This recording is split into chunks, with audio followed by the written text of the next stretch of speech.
A very good evening to you all. Hello, hello. How is everyone? Hello, good evening. Evening. Hi, everyone. Nice to see you all, and hoping the week is treating you well. Let's give it a couple of seconds to let some more folk come on board. Angela's operating tonight from her phone, and I don't know if anybody's got any tips for her about how to do it, because apparently she has a choice between speaking and seeing us, and I've never used Zoom on the phone, so I'm not quite certain how that works. Anybody done that? I haven't. No. Well, Angela, I admire your perseverance and your dedication, Angela. It's absolutely appreciated. Oh, there she is. Ah, yeah. I thought that was possible. Okay, just got a couple more people there Evening, joining Nick. the fray. I don't know about anybody else, but the first couple of weeks back, past the break, I don't think I've worked so hard in my life. It's quite ridiculous. I mean, it's good stuff. I'm pleased, you know, as a new business, I should be delighted, but you know, I want another holiday now. Can't go anywhere, of course. What about it, Nick? What's keeping you so busy? Oh, just business meetings, i.e., clients, potential clients, that sort of thing.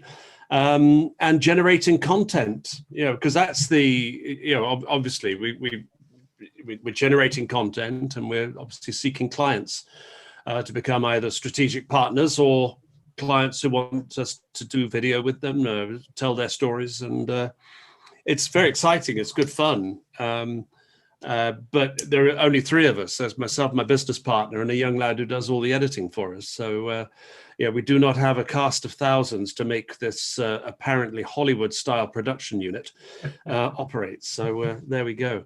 I really should become everyone. more familiar with the new TV and look at what you're doing. I'm sorry, say that again, Michael. Should really become more familiar with the new TV. Look at what you're doing. Well, I haven't done that so much myself. Yeah, there is a YouTube channel, and like Mark Weymouth, who's got a YouTube channel as well. Good evening, Mark. We pride ourselves on the vast numbers of subscribers we have. In my case, 127. In Mark's case, growing is, I suspect, the best way to put it. Very polite. Anyway, good evening, everybody. Wonderful to see everybody here.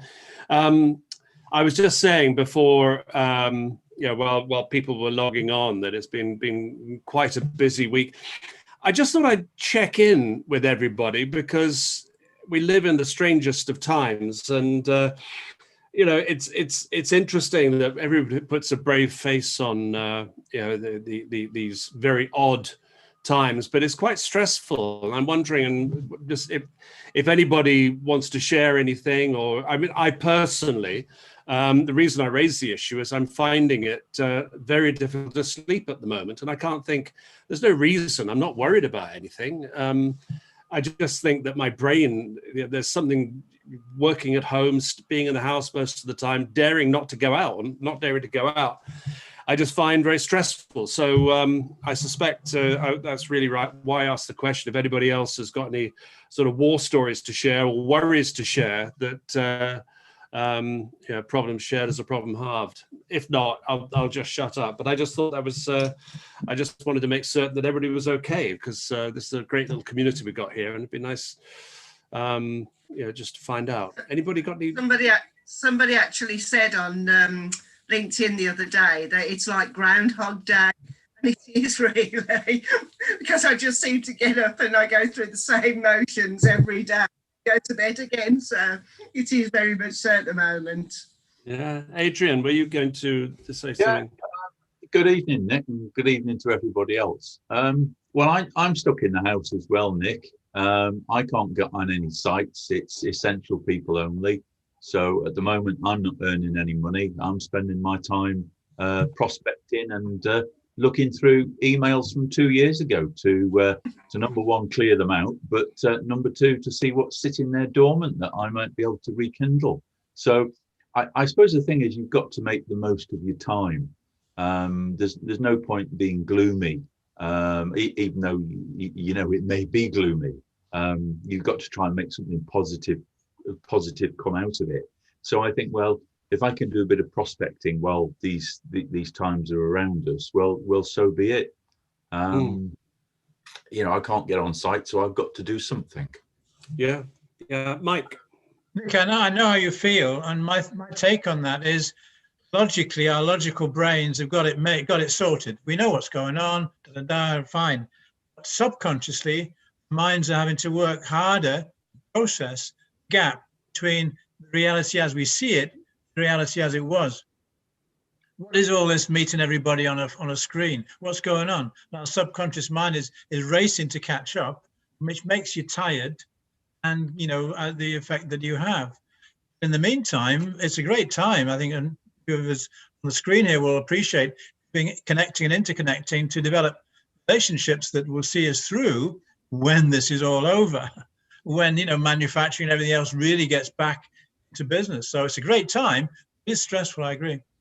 I was looking at a video yesterday of a local folk / sea shanty group, the Dog and Duck Boys or something like that, and it was just them singing in a local pub here in Bognor, and somebody had taken a rather nice video of it, and everybody was sitting around or standing around with jugs of ale and singing away. And instead of feeling inspired by that, I felt deeply saddened by it, and I suspect that's maybe what triggered just a little bit of of course we'll be able to do that again, but it just feels, I suppose, because it's so dark and wintry outside. Adam, good evening. Oh yeah. No, I was just going to say I've been in I've had a number of meetings. I think I've had about 25 meetings this week, but one previous today, earlier on today, was with a lady, Harry Mansfield, who is pushing for signatures on a petition for preventative mental health measures and getting it into Parliament. She needs 10,000 signatures. And one of those things we were discussing there around is how we operate at home. With my kids, what they do is what they used to do is they'll sit and work sat on their bed. And what you do is your mind subconsciously associates your bed with work, so you don't sleep. Right. You need to shift in, so your place of work is a place of work, and so you need to get up and out. So I think there is some definite things around that. Don't sit on the bed or sit in certain areas to associate it with work when you're trying to sleep. But I'm led to believe the Mental Health Foundation have increased their figures on the mental health problems that we're going to have moving forward by a massive amount. Well, I just wanted to check in with that and just see if there was me sort of trying to find out if you're all okay. I was just trying to say that I was the one who was feeling a bit down at the time. So there we go. Ben, good evening. Oh yeah, no, just picking up on that. I think it is a really hard time for people, and I don't know about you guys, but I've taken quite a big focus on just looking after myself, making sure I get exercise in. I start the day with a bit of mindfulness, all those different structures.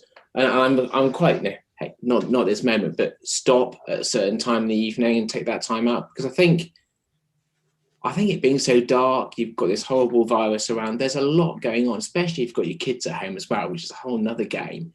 And I do think you have to be so proactive to keep on top of it. Ewan, good evening. Yeah, good evening. I'm got two. I'm going to say, luckily, I've got two teenage children, which at the moment, so a lot of my focus is on trying to keep them sane. And I think I think one of the ways that my whole day has changed now, because my day is much more now basically wrapped around what the children are doing and their timetable, and trying to get them to be healthy, or at least healthier than just sitting, either in a room or on their screens. And in trying to do that then also gets me out as well, because the challenge, particularly if you've got children, is that as my son said to me, it's all the worst parts of school, which is learning, and none of the best, which are hanging out with his mates or doing any sport. So, I mean, we're lucky we've got a dog, so at least we've got an excuse to sort of go outside and walk the dog. And I think, fresh air and getting off your screens, and we're not very good examples of that because here we are on one, but you know what I mean? It's particularly from a parental perspective, I think it's really important because it does feel like Groundhog Day. The first week was slightly exciting coming back, but now this is it until probably half term, and realistically probably to the Easter holidays now. Yeah, I think that's right. Roy, for once we're not seeing you in a car outside just basketball courts. You're at home. Does that mean that the practice has been called off for the lockdown? Yeah, hockey is suspended for however long. So yeah, I get to sit in a nice warm house. So plus for me. So well, I was just thinking. I spent 6 months sitting inside with limited numbers of other people, no television, no internet because it hadn't been invented then. And it was called the Falklands Patrol. So I guess I did the training for this some time ago. Fair enough. Okay, well, listen, Richard's just put up a link to a video. I'll have a look at that afterwards, Richard, but thank you for sharing that. Okay, anybody got any issues? I told you that I was interviewing a guy today about reshoring. He's just a CEO of an engineering company, but he's also part of Make UK Midlands, a guy called Rowan Crozier from Brandauer, part of the Man Group, and he's and he was just wanting to sort of encourage people about reshoring. We've discussed reshoring. He can't join us tonight. Hopefully he'll join us next week. But I just wanted, having mentioned it in the email, I just thought I'd tell you that we have discussed reshoring before, so I don't want to go over any old ground. I was just interested to get his particular take on it. I also mentioned in the email that the chemical industries are facing an absolute, pardon the phrase, but there's no other one for it, a complete shit show around the government not keeping them in the REACH program, which is what that's basically the entire book of regulations governing chemicals. And it's going to cost them £1 billion to rebuild it. They've got to actually rebuild it. That means going through renewed animal testing, all kinds of stuff like that. It's and it's one of those things, rather like the fact that musicians, for instance, haven't got an exemption which musicians be really worried about it. So going on tour around Europe is a real problem. It's like a self-inflicted wound. The government had the chance to opt out of, opt into the visa program on that, and they chose not to. Ditto with REACH. Are there any other tales of either Brexit or pandemic, real serious potholes that you've come across or heard about? Because these are things that could cause serious dislocation in the sector. Anybody heard any war stories or any worries about anything? Go for it. I've experienced an issue because I'm about to take a brand new BMW, and I was supposed to take it last year, but there were all sorts of delays because of the leasing company. And because it's going to get delivered this year, the price has gone up 10%. Not because of Brexit, there's no tariff on it, but there's some issue about the country of sourcing or country of origin, which then requires more paperwork. And BMW have chosen to increase the prices and I'd be surprised. I think I've seen a thing about Renault have decided to absorb the cost this year, but they'll pay it next year. So basically, any non-UK or UK car with large non-UK content, the price is going to go up. Well, that can't be fun. I mean, I'm assuming, is this going to be a company car? Or is it your car? Yeah, no, it's company car. Yeah. Okay. So just the lease cost goes up basically. That's a real pain in the neck. Anybody else in the either supply chain or other troubles? Yeah, Steve. I was just going to comment that 10% sounds an awful lot for a bit more administration. Yeah. You know, a couple of percent or something, but it does sound like an awful lot. It does. But it's the I number. believe it might be more VAT seen related. articles.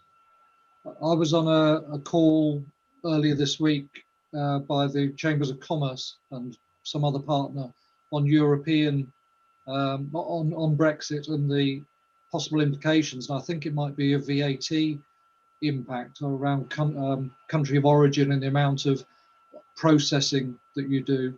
And if there's not significant processing, say the country of origin has changed, it then has to go back to the previous country of origin, and that has VAT implications. So I'm not sure it's all admin. I think it might be not a direct tariff, but a VAT impact. Yeah.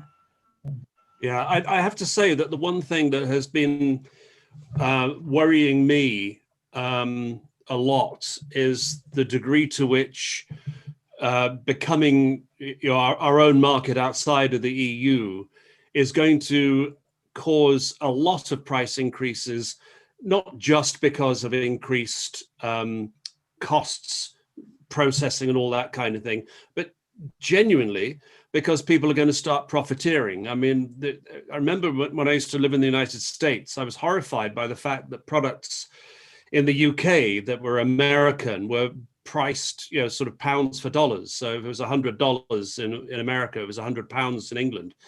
And that used to shock me. And I mean, there's a lot of newspaper campaigns about rip off Britain, you'll remember them. And in many ways, the single market sort of gradually eroded all of that because there was so much freedom of trade. Now, I fear that there's going to be unnecessary and opportunistic profiteering going on. I don't know if that would actually affect our sector on inputs, but obviously there's going to be some people who are going to do this on outputs.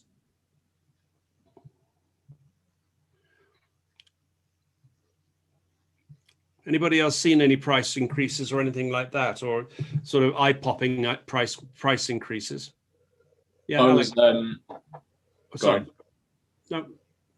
Go on, Sam. I was going to jump in and say that I was on a call today with one of our suppliers who are based in Germany, and they were saying that a few of the shipping companies are now refusing to ship to the UK. I don't know if it's a temporary thing, if it's just while they sort out all their admin and stuff, but they've turned around and said, no, we're not shipping to the UK at the moment. It's not happening. DPD is one of them. Yeah. DPD did it. And that's basically, because it's become a nightmare for them. And an awful lot of small companies are just not going to sell to the UK anymore because they've all, no matter how small they are, have got to register for VAT with HMRC. And they're like saying, what? I've got to register with the UK tax authorities to sell to the UK market. I'm just not going to do it. The first person, by the way, who said they wouldn't do it was back in October, and he was way ahead of the game, was William Shatner from Star Trek. He runs a Trekkie's memorabilia shop online. And he said, I'm not registering for VAT, you can stuff it. But that is going to cause companies who buy small consignments of small components from overseas will find that those supplies will dry up. Yeah, that's what I've seen anecdotally, just with friends saying they normally buy something from bicycle parts from Europe and things like that, or specialist pieces of climbing equipment or specialist guidebooks.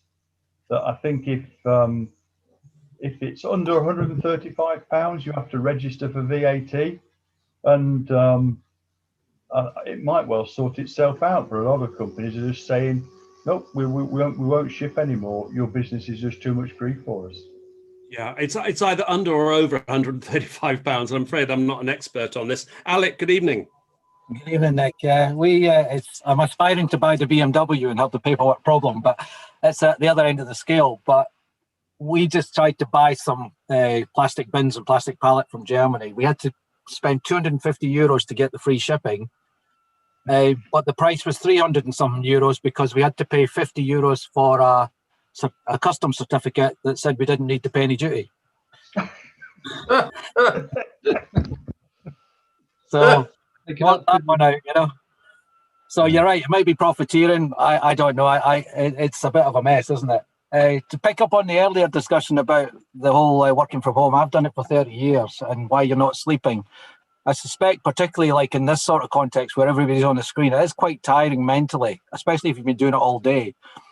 So you've had no physical activity. You're physically not exhausted, you're mentally exhausted, and you've got a complete conflict between the two. And the other thing, you don't have a distinction between work and home. I take the point about working in your bedroom's not healthy, but it doesn't matter where you work. I've worked in virtually every room in this house. It's that when you leave the office and shut the door, you're walking away from work. When you are at home, you're always at work. And I think that also plays on your mind as well. You're not going to get up at 3 o'clock in the morning and go into the office and do some work. But if you're in home, you're likely to get up at 3 o'clock in the morning and come down and do some work because it's here. So that would be my observations. Well, I think, yeah, sorry, am I muted? No, I'm not. Yeah, it's, thanks, Alec. I think that's a very fair point. I mean, this is like, yeah, my studio is one of our spare bedrooms, and that makes it sound like a mansion, one of 32 spare bedrooms. One of them is my studio. No. I'm speaking to you from global headquarters, so don't worry about it. Oh, well. Okay, I mean, I was offering people the chance to moan about anything, about unforeseen upshots from Brexit or the pandemic. Any other issues out there that you want to raise, Mike? And just turning the thing around a little bit, prices are going up from Europe and people are not shipping from Europe to here. Does that not open up opportunities for UK manufacturers or suppliers to supply to each other within the UK? Is there an opportunity here? Oh yeah, and that's obviously part of the reshoring, reshoring supply chains. Completely so. An interesting observation. I mean, I said I didn't want to dwell on reshoring because we talked about it before, but actually, I think it's going to be one of the biggest stories around the post-Brexit and post-pandemic. More post-pandemic than Brexit. Well, they both have similar impacts. This chap Rowan Crozier I was talking to about, I said, if you remember, the whole offshoring cycle started around about, for the sake of argument, early 90s. And 30 years on, we've sort of come to the point where we're now bringing it all back because we now see the vulnerabilities of extended supply chains, et cetera, and see the opportunities. And I said to him, isn't it a danger that, just as we've been describing, that when you've got a more closed market, you're going to see prices go up, efficiencies go down, certainly in some parts of the economy. And he agreed that was a possibility, but he said nowadays the way manufacturers operate is so different from 30 years ago, given the technologies at their disposal, the efficiencies they have, 4.0 tech, et cetera, that the dangers of us almost going through another cycle of people saying, I can't afford to buy in the UK anymore, I'm going to have to offshore my sourcing. He said it's very much less danger of that now than the situation that pertained in the early 90s, which led to this whole thing in the first place. I don't know if anybody's got any thoughts along with Mike. Is anybody talking to companies they hadn't, or sourcing companies from companies? Sam, I know that you're very well placed with your Connex portal to take advantage of this. Is this something that's crossed your mind? Yes, sorry, I'm trying to multitask here. I've got a hand fettling job. I bought the workshop back home. So I'm doing some hand pedaling right now. See the doctor about that. Absolutely. I'd see it as a definitely there's an opportunity here to build these local supply chains. Yes, it may not be a case of you bring 100% of your work back to the UK, but having that option is potentially massive, and giving people that option. What we're doing is we've built this portal for companies to log in and find new local suppliers that they didn't even know were on their doorstep most of the time. I've connected people who literally live miles apart and they didn't know, and they're working on projects at the minute. And it's just those little things that people just don't realize that are available. That is, Brexit. And I mean, I was planning this early 2019, so it's not because of the pandemic or because of Brexit, but it's kind of been pushed forward, and everyone's saying, we've had this has pushed us into a system where we've kind of had to automatically advance our tech and advance 3 or 4 years without meaning to. So yeah, there's definitely opportunity there, and I'm quite excited about the next year, to be honest. So we'll see where it goes. Well, that's very good news. It's good to hear such optimism, and you are, dare I say it, in a very good place, Sam, with your portal, because I think that this whole issue of people just not knowing, they could be talking to suppliers across the globe and not realize there's somebody around the corner who can do the same job. Maybe they'll have to pay a price premium, but that premium is more than covered by convenience, relationship, efficiency, time, etc.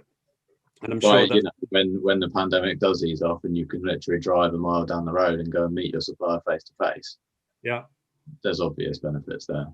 Angela, can I play devil's advocate? That's an unusual role for you.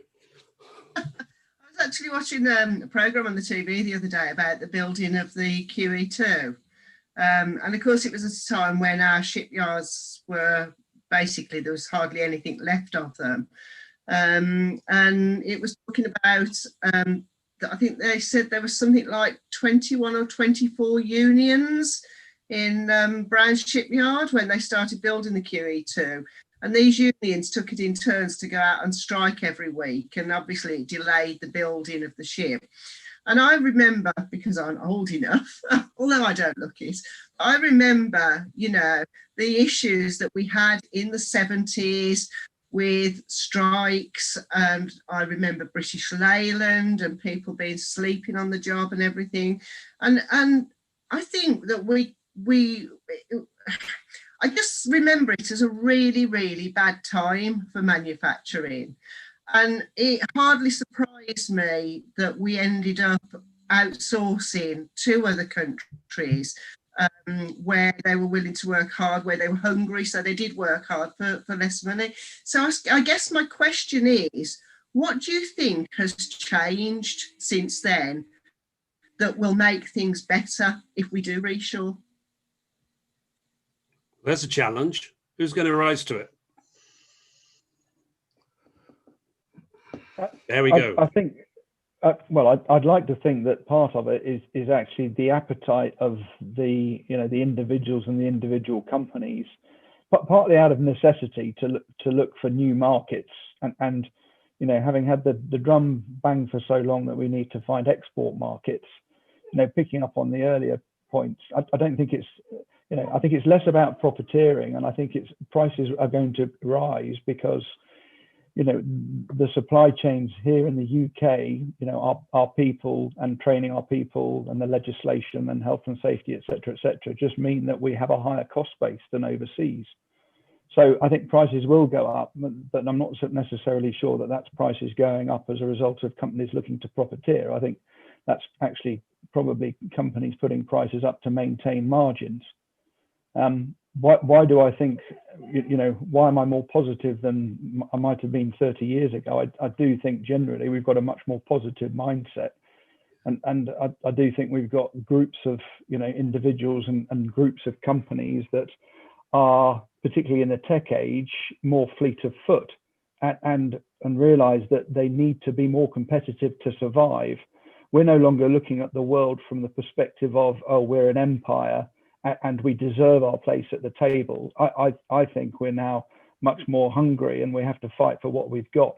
And I think, you know, we are, as a broad generalization, pretty well, if we're not good at it, we're going to have to be more entrepreneurial and almost more street fighter to survive, because I think we're going to end up having a period of probably introspection before we're able to sort of start talking about, you know, Great Britain again.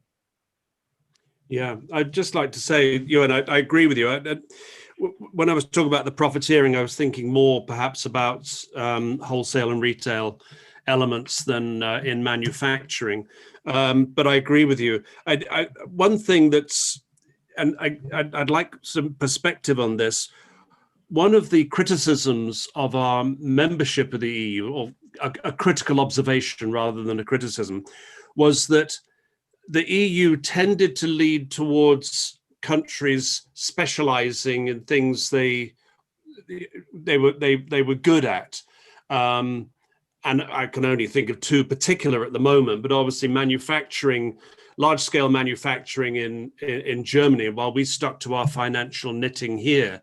And that if there is an opportunity, it is that we can, instead of being assemblers a lot of the time, that we can actually develop a much more integrated manufacturing sector in this country, that actually we particularly starting to make things like machine tools, where we're dangerously exposed to having to import from overseas. There are very few machine tool manufacturers, manufacturing machinery makers in this country.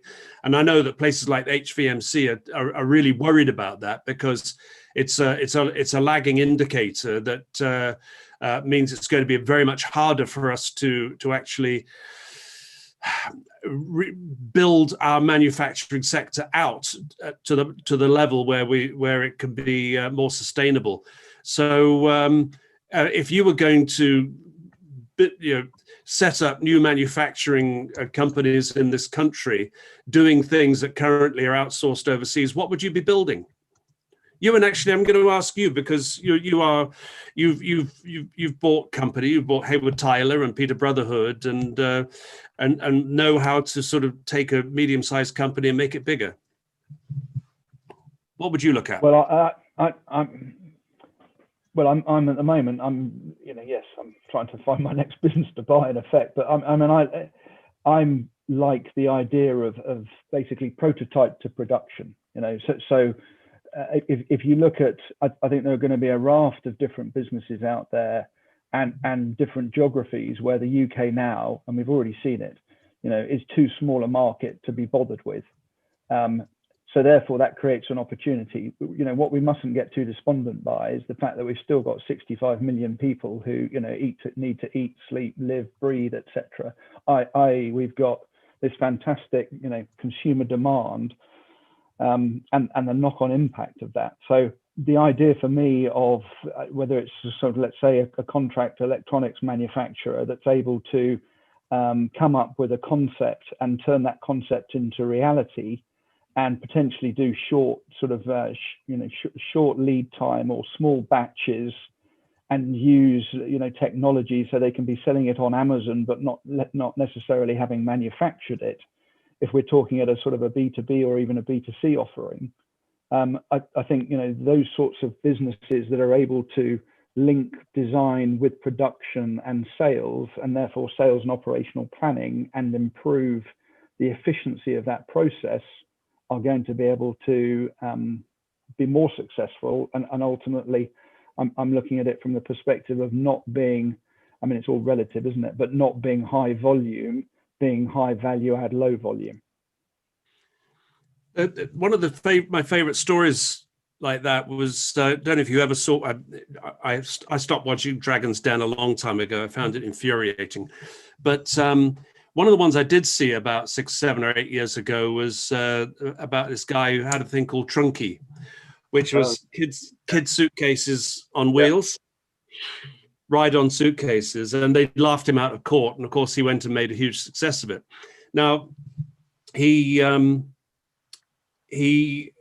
outsourced everything to China, and then discovered that actually, if he made it in the UK, he could make it better. And not only that, he could offer customization through an e-commerce site, so people could customize their trunkies.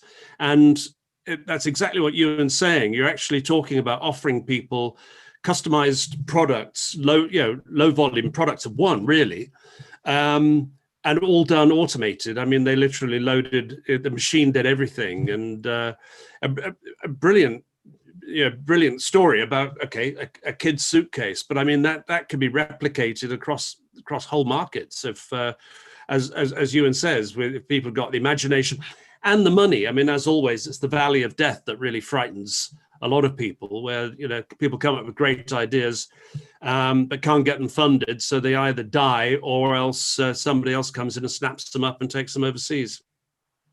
And that's a real. That's been the horror show of so much UK genius has been lost that way. Sam? I was having a chat with someone the other day about this. Don't quote me on the exact figure, but it's something like 98 or 99% of new products to the market fail, which is a ridiculous number. Whereas if you go for new kind of tech startup businesses, it's about 70%. So you're saying 98% of, are you saying products or companies that are based on a single product? Physical design products that, individuals have designed and come up with. 99% of them fail and don't even reach anywhere near market ready. So there's a discussion point for you, whether that's to do with for a vast number, there's going to be a very good reason why they fail, but it's a very high number. Yeah, that valley of death, though, for those products that should make it but don't, those are opportunities not just for the individuals concerned, but also for the economy, because we're missing out on that. Anybody else got any stories about products that might have made it but didn't? Steve, sorry, did you have your hand up there? No, we didn't. Sorry, beg pardon. Can I just to be clear, Sam, just what I'm not talking about, let's say, is companies that are thinking of new products and looking to introduce new products into the market. My sort of idea was much more along the lines of, if we go and look at, use the States as an example, what happens in the States 6 months later will become big over here. Well, rather than potentially or looking at what's going on from if we're talking about, let's say, B2C in particular, you look at what's going on in different geographies, different jurisdictions, and you say, well, actually, I think I can manufacture, that over here. So you're doing it with tried and tested products, or at least products that have been proven to have some consumer demand elsewhere, rather than trying to create, suddenly the new Apple and designing products that, if you ask people, they say they don't need, and then having to prove that you can get it right. That wasn't what I was suggesting.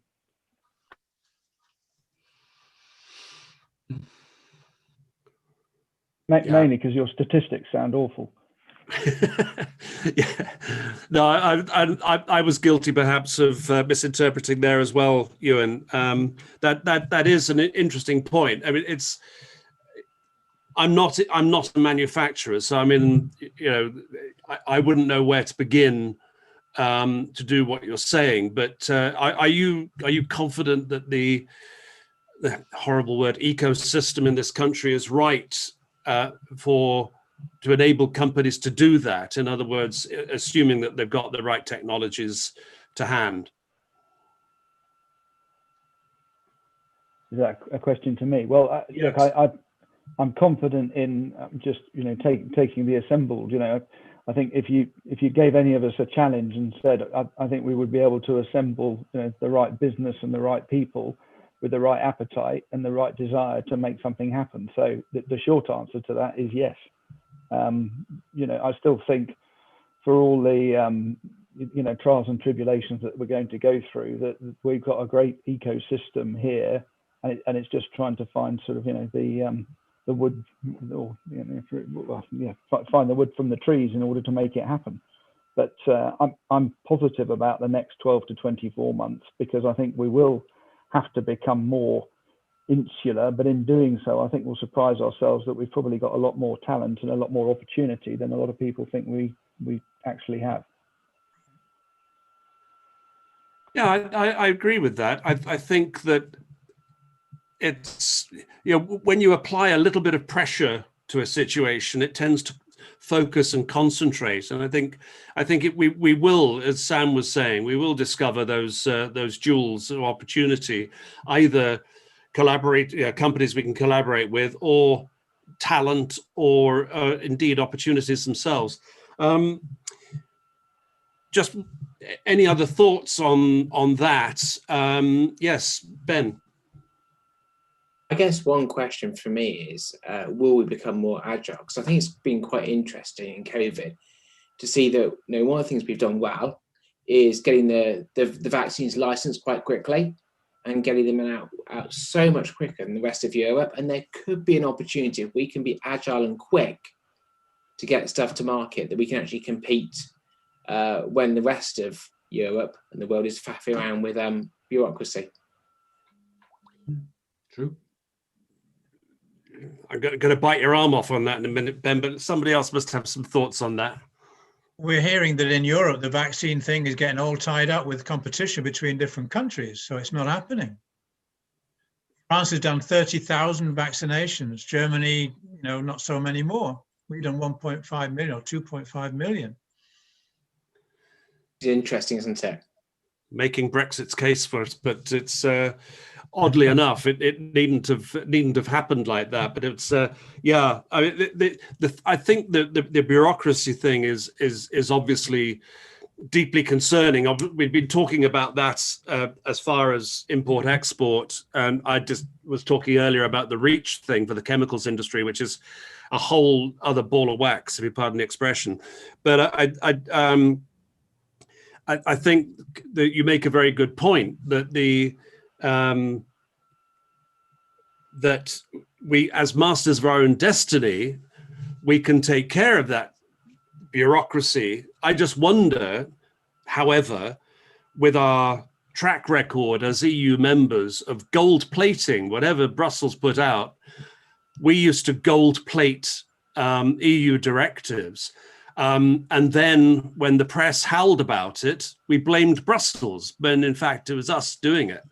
There is a tendency in this country to I would say over-regulate. I mean, regulation is vital, you know, in terms of consumer safety, worker safety, etc., and everything else. But I just think that if we could get that balance right, Mike, I think that you're absolutely correct. We can. This is what, if you like, the sunlit uplands are all about. Is about having that agility and capitalizing on it and being able to maximize the potential. But I as I say, I'm deeply concerned about our national tendency to have a rather slothful civil service. If any of you were a civil servant in your previous life, forgive me, but slothful civil service and unimaginative government. I agree. As a populace, the populace, we do tend to want to follow the rules. On the other hand, we're not necessarily rule makers in nature. We'll stand in a queue if there is a queue. If there's no queue, we're just going to undo it. Anything. Well, that's fair enough. Angela, sorry, you were going to jump in. Angela. No problem. I was just going to say, Nick, I agree with you about the regulations. Some years ago, I actually spent 16 years working in commercial insurance, and it was in the days before the FCA was born. And when it was born, then we started to get the regulations coming in from the EU. There was huge disgruntlement amongst in the insurance community about how heavily regulated we were by the FCA, and they'd gone well over the top compared to what other European countries had done for their regulations. So yeah, you are right. We are very much over-regulated, I think. Yeah, I think there was the kind of free marketeer talk of light touch regulation that works up to the point when, you know, reality hits and somebody gets hurt. I think regulation has to be sensible, but it should not be overbearing, and that, I think, has, and that's why these, going back to the chemicals industry, that's why that's going to be an absolute minefield for them. Anybody else? In the financial crash in 2008, it's kind of hard to argue the banks were over-regulated, isn't it? Has anybody heard of a thing called the pollution paradox? It's a very interesting, it's not necessarily a theory, it's just an observation by the Guardian, rather arch left-wing environmentalist, George Monbiot, I forget how he pronounced his name. But he says the pollution paradox is that, and this works in America in particular, is that companies that pollute have an interest in evading regulation, and not just in evading regulation, but also in reducing regulation. So they spend more money backing political parties. They invest more in buying politicians, which of course is much easier to do in America in large sums of money than it is here. And so what you get is politicians actually serving the needs of the worst performing companies in the economy. And so the polluters who should be regulated out of their bad habits actually find themselves being able, by spending a bit of money, comparatively small amount of money, in political bribery, to carry on their polluting ways. And we saw precisely what happened when Trump came in. He dismantled largely the EPA, the Environmental Protection Agency in America. And that was precisely because large companies wanted to get out from under all this regulation. So it's a very fraught subject. Another interesting fact I learned this week, I don't know if it's true, was that Margaret Thatcher actually drove the the single market. Oh, she did. So it's kind of ironic that we created what we complain about. And again, a lot of the regulations that we complain about were driven by two countries, which was Germany and Britain. Yeah. So, you know, we're really shooting ourselves in the foot when we complain about the things that we put forward, and then, as you say, implemented with great vigor. So. Well, I mean, that's if you believe that the move to get us out of the EU was entirely according to an agenda laid down by the Daily Express. Have I ever confessed this to you, that I used to be the Daily Express correspondent in Brussels many years ago, a long time ago, and I was writing a lot of this crap because they paid me on a per story basis. So, I mean, this is capitalism for you. And this was early 80s. And I was writing the kind of story for the Daily Express that when Boris Johnson came in just a few years afterwards, and so, you know, he was part of the same press corps that I then left. I came back to London, and he went over to be the Telegraph's correspondent, or the Times, I forget. Times, I think, yeah. And he was making up all this crap. And I wasn't making it up, but I was being fed stories by lobbyists who had wanted to discredit the EU. But Johnson actually took it one step further and started telling outright lies, which was where he got his reputation from. But yeah, I have to hold up my hand that in part I was responsible for Brexit. So there you go. It was a long time ago, and I've grown up since then. Could be worse. Could have been the Daily Mail. Yeah, it was fun days, though. Fun days. No, but I used to work every day. I used to go into the what was then the EEC headquarters, the Berlaymont building in Brussels. We all used to congregate there for a pint at 12 o'clock every day, and then the press conferences, and then the stories. I had a little office around the corner from the Berlaymont. Great days, great days. Steve. Yeah. One of the things that is coming out from Brexit, not from Brexit, from the COVID thing for me, which looks to me might be sort of a useful communications vehicle from manufacturing to the broader community, is how COVID forced a lot of people to think creatively about their processes. So, like in the crude, straightforward sort of qualification point of view, the professor at Oxford managed to sort of design the vaccine over the weekend, and then effectively, because needs must, got it qualified in a year as opposed to 10 years. So quite simply, again, by being creative about your process. I also think it might be a useful vehicle for explaining supply chains about people to people, because although people understand, I don't think it's necessarily a crisis, but I believe that the availability of vials. So in other words, it's not just a matter of going down to Vials R Us and ordering 100 million vials. They have to be qualified. They have to be of a certain standard. You have to make sure. I think there will be some other supply chain type things. At the moment, I'm sort of surprised that the supply of needles hasn't come up, but that's one that I think.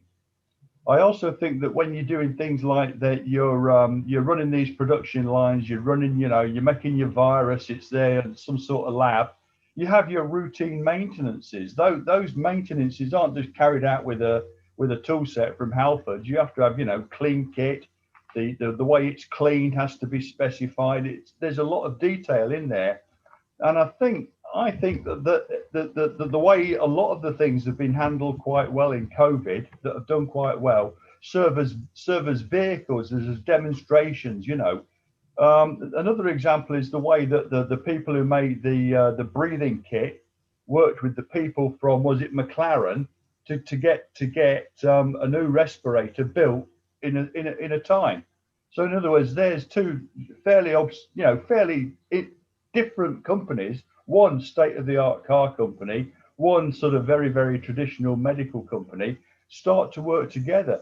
So I think there are some good examples, because somebody mentioned Greg on the telly making his yogurts, in the factory, which I always enjoy. But I think there are some great examples within COVID how we can demonstrate to the broader public the importance of manufacturing and the importance of being able to control supply chains, the opportunities there are from cooperation. I can't think of a better example than say, how was this done? I don't know how the logistics was done, but the logistics looks to have been done very well. So my point is, I think it's a massive, an absolute massive example to demonstrate to the general public what 10% of the GDP gets up to. I think that's really interesting. I'll come back to you on that, John. Yeah, I want to agree with Steve is the opportunities for collaboration between engineering companies and bringing together what might be seen as completely disparate skill sets to solve a problem. I think that really is a good story to tell. I just want to be a little bit cautious about, because I'm from my history is with the pharmaceutical industry. I want to be a little bit careful about lauding the time that it took to get the vaccine to the market is absolutely incredible. 10 years down to 1 year is absolutely fantastic. But the way that's achieved is by putting another 2,000 products on hold and not having any work going on those at all. So we will find we have paid a price, a necessary price. I'm not saying it wasn't the right thing to do, but to me, that's more a lesson for industry in general about focus, because when I work with companies on strategy, they always have 10 or 12 or 15 strategic imperatives. And first thing I say to them is, what are the 3 that you're going to focus this organization on? Because if you try to do more than 3, you'll achieve none of them. You've got to narrow it down, and actually much better to have their list of 12 and sequence them and say, right, year 1 we're doing these 3, year 2 these 3, year 3 these 3, and they'll get the 12 done. Then if they try to do all 12 at once, they'll achieve none of them. So to me, it's more or less about prioritization and dedicating your resources than it is about, look what can be done if we change our processes, because really, they telescoped it at the expense of another 2,000 products that won't get a license this year. Yeah, I think also the fact that they didn't do it sequentially, they did it concurrently. An awful lot of that's how they achieved. There was a lot of financial risk taken there with supported by the government. The government exactly, they underwrote it. They underwrote it and said, yeah, you make that. If it fails regulatory, then it's millions of pounds worth of stock, but it's the right take. So yeah, that is another good point. Guys, we've got 4 minutes left. Has anybody, people who haven't chipped in tonight? I mean, I don't like to force people to talk if they don't want to, but if anybody wants to raise an issue, Niraj, good evening to you. Hi, good evening. So what very interesting conversation during the evening. But what I've seen is that from crisis emerges opportunity, right? So in this, what I've seen is that a lot of companies are now more opening up to adopt either new technologies or new ways of collaboration. Like in one of the things that I'm doing, one of potential customers in Germany was, we had been trying to engage with them for almost 2 years for offering around supply chain, instant stock verification and digital record of delivery and all. And they were not really entertaining. And the last, couple of months, they have gone ballistic in terms of adopting the entire solution. So which is a shot in the arm for us, which means that now they are the time they are taking to take decisions and move forward, I think it's cut down for a lot of people massively, which is a good thing. Thank you. Yeah, well done on that. I think the whole acceleration of digital adoption of digital industrial technologies is one of those silver linings, if one can describe this cloud as having any kind of silver lining. If you look at the chat box, I mean, Bob makes an extremely good point. The ideal going forward will be turning this once in a lifetime shift into a core competence, and I think that really encapsulates what a lot of us have been talking about. Bob, as always, your genius at distilling things is very much appreciated. Anybody else who hasn't had a chance to say anything wants to raise an issue? Okay, well, listen, thank you as always for a great conversation. I hope that like me, that you've got something out of it. Always find it amazing how much juice we get out of these conversations. Can I ask you a question, Nick? I noticed all of these that you record, are they available for us to look at after the event, or what do you do with the recordings? It's actually live on YouTube.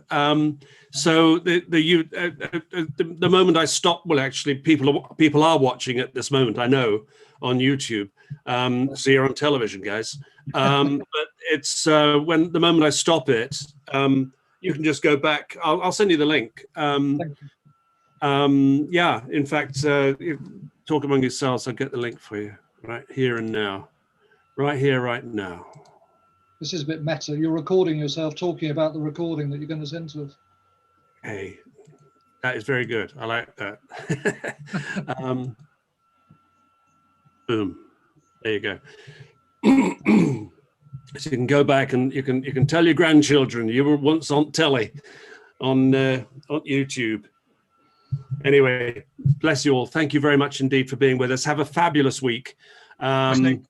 And have a great evening, have a great weekend, get some sleep, go for a walk, turn your screens off, all that other stuff, and see you all again next week. Thanks Thank you. all. Bye. Bye. Bye, everyone.